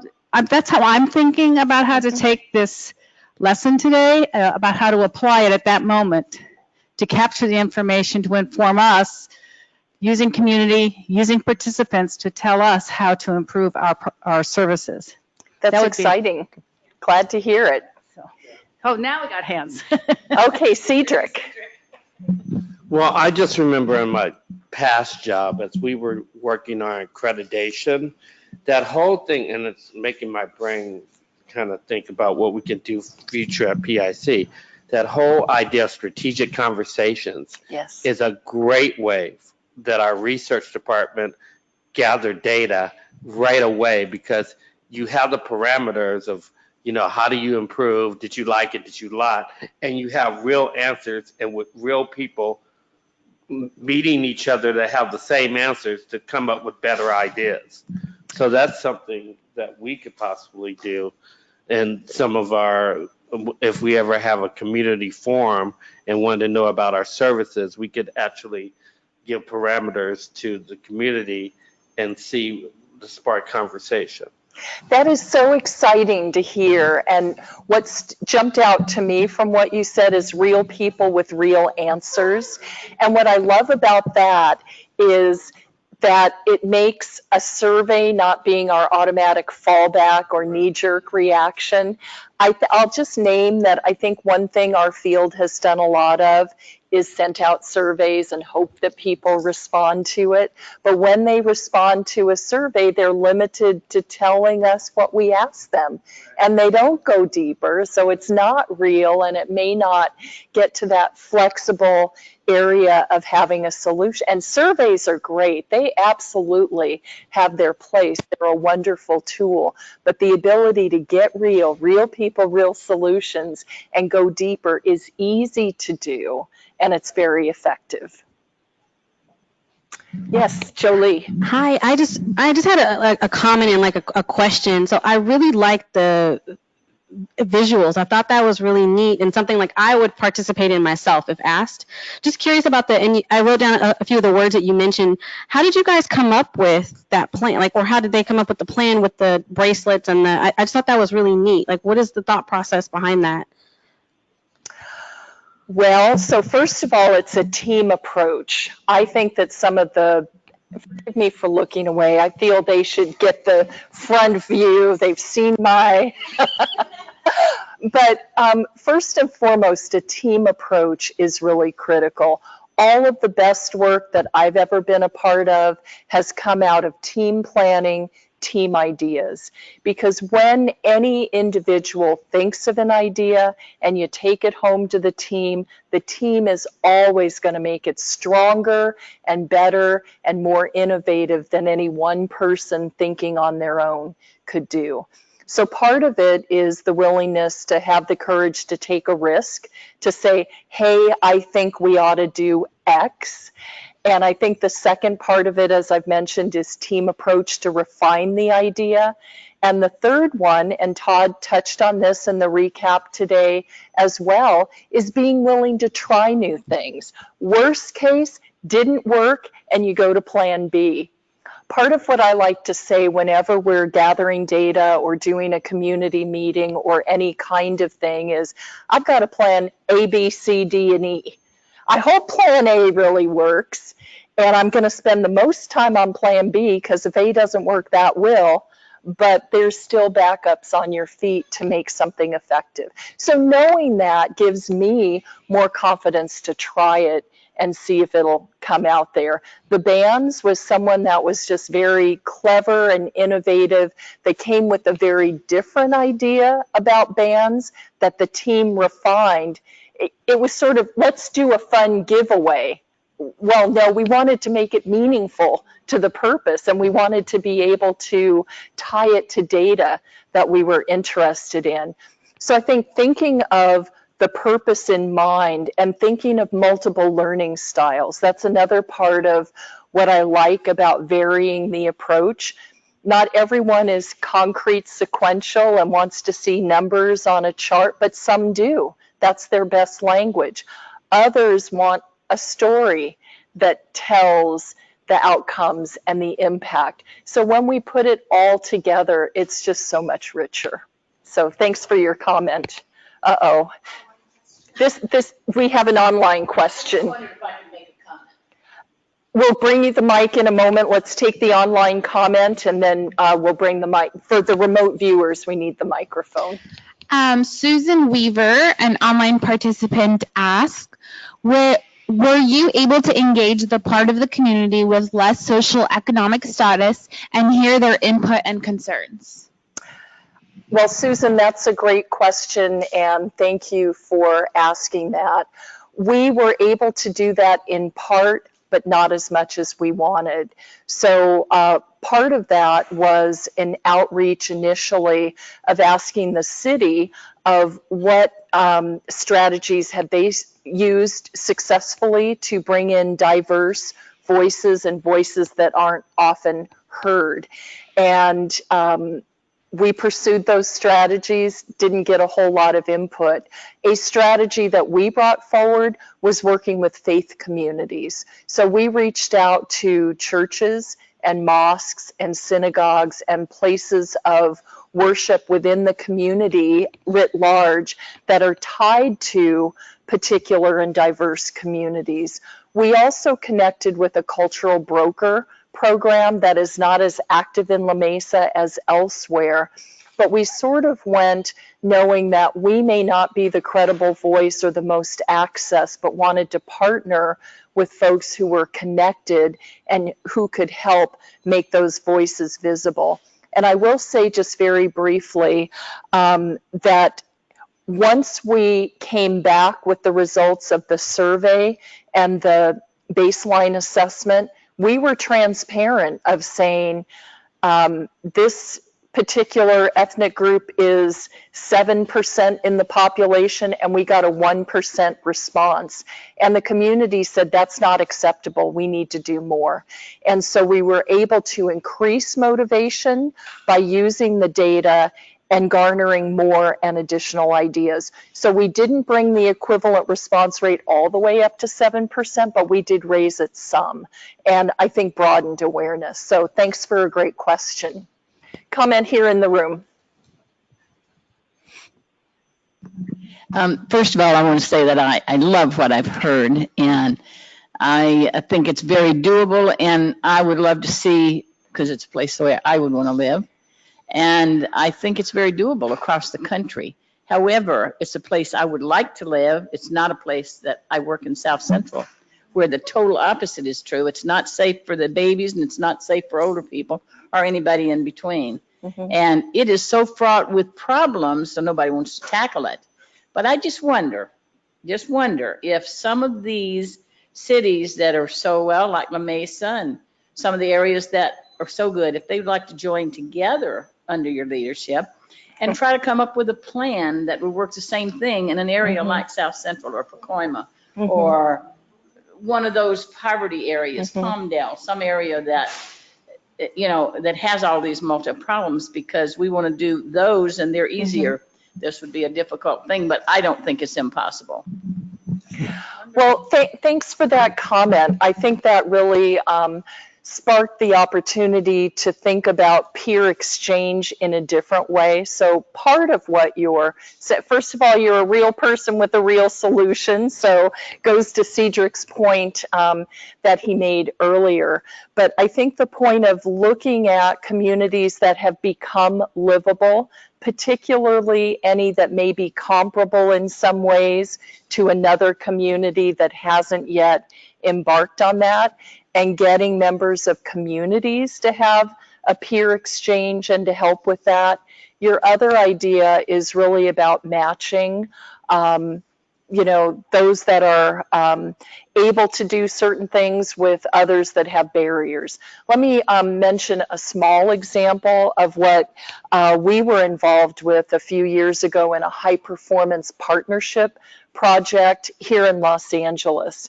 And the director of community services had come to us and said, we have a problem. I've got the faith community knocking on my door wanting to help with kids and families, to help with prevention, help support families in child welfare, help support visitation among parents who currently have a child in foster care.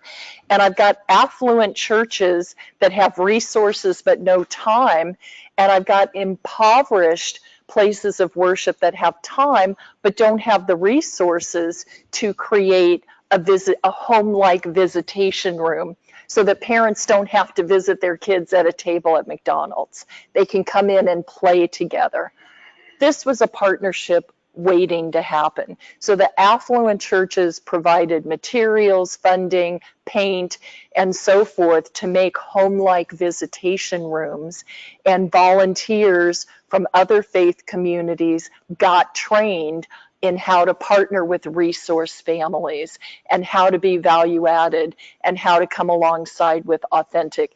That's a very simplistic way, but again, I think it's a concrete example of the kind of matching and peer exchange that you're talking about. Any last comments before we wrap up? We'll have one more and let Wendeley have the last word for today. I have a comment and a question. My comment is that I particularly liked the slide on outreach and engagement. I think for us in the work that we do, we provide professional development and training services to capacitate preschool programs and family engagement. And so we do a lot of outreach to these programs, and we do a lot of outreach to teachers to attend our trainings. But this idea of engagement, going where they are, kind of reaching out directly, and us taking that step step I think was really awesome. But I wanted to ask your feedback. One of the things that we're doing right now, because we're a really new program, is we are trying to figure out how to best serve the population that we are currently serving. But one of the issues that I have in my head is what language or what wording or what structure can we create that will speak to the higher level administrators that demonstrate that using resources to hold community focus groups and to go out into the community in non-traditional ways is an investment worth investing in, and it's time worth allocating when you have higher level systems that say, no, they come to us. They've always come to us. This is how we've always done things. Mm-hmm. Well, first of all, thank you for your comment. It was a great comment, and it's a very insightful and inspiring question as well. And I wish I knew a quick, simple, easy answer to it. As with so much, there's not an obvious, but I think there's some things that we can pull from our own experience that are helpful with that. First of all, the power of community almost speaks for itself. And so part of what we get to do is to nurture the power of that message coming forward. That's one idea. Knowing your audience is another. And using a small tester, maybe not your own person that would authorize outreach to the community, but someone in a similar position. If you were asked this question, what would make you say yes and what would make you inclined to say no? So again, it's gathering data that you can use to create a strategy to inform being able to do that. So again, real people, real solutions, it's a great theme. You're going directly to the source, because if I'm not the decider, I may not think in that way, but I'm going to ask someone who does, and that's going to be helpful to me. Thank you, everyone. I'm going to turn this back now to Natalie.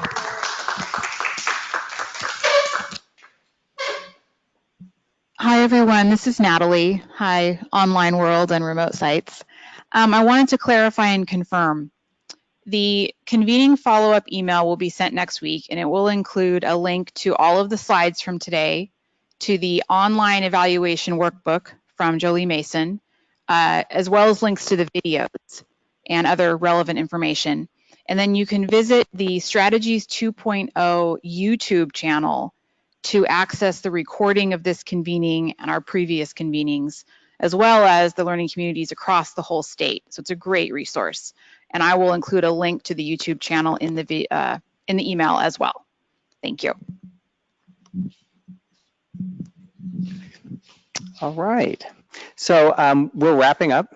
I want to thank our speakers, Jolie and Lori, for their wonderful presentations.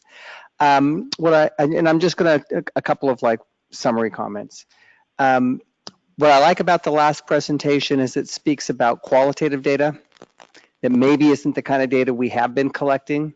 Doesn't take much. You could have a focus group with your participants, your graduates, people who have graduated from your programs.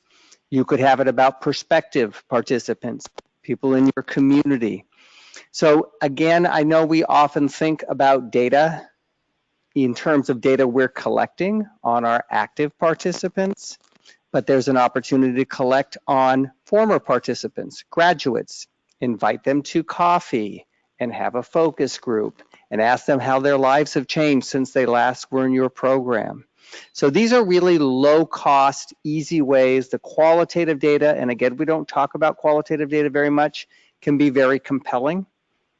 The other thing I'm going to say, we've said it at the end of every convening, is no matter what you do, pick an audience that you want to influence. That could be prospective participants.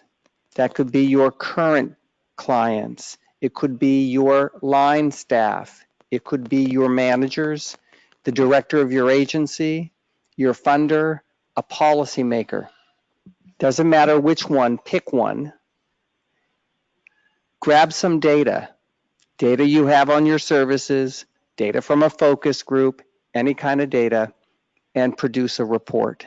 It doesn't have to be an elaborate process. And then have a conversation with the people who are the recipients of that report, and you will see a snowball of activity. The other thing I meant to mention, it just as an aside, is the AARP Living Communities. They have a workbook that you can download with a guide on how to conduct focus groups. It's extremely detailed. So I was actually working in a project with Lori in La Mesa and got acquainted with this. And then here at Children's Institute, we want to do focus groups, actually in South LA, where we have a Department of Mental Health Innovations project, which is about addressing trauma in communities. And we took the AARP Living Guide Focus Group, which tells you like how to set up the meeting and how to script. And it has like, I cannot tell you how detailed it is. It like walks you through it, which is designed for living communities. And we turned it on its head and we used it for trauma-informed communities. Same guide, our content. You can download it. It costs you nothing from the AARP site. And I'm sure Natalie will include it in the convening notes and you'll have a link.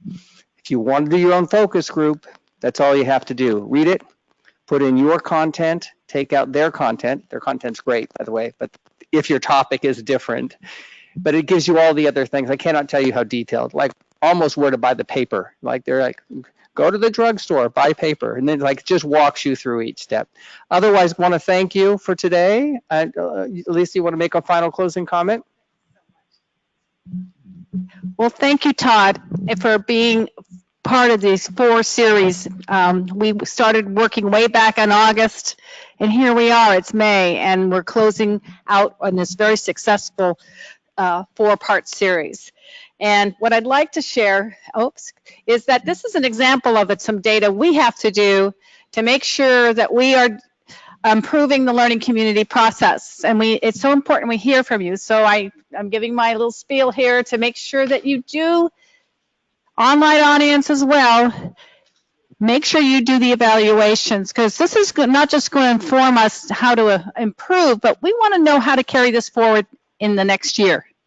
We'll be spending time taking your information, your input, your feedback on what we'll be doing and launching back up again in September. So make sure you clear out your calendars. So, and this is an example of a survey that Strategies 2.0 did to gather our information about the learning communities. And as you see, we had a 10% response, which is, we always want more, but that's a really good response rate. And the folks that are telling us that they're gaining and implementing skills and tools and knowledge in their field.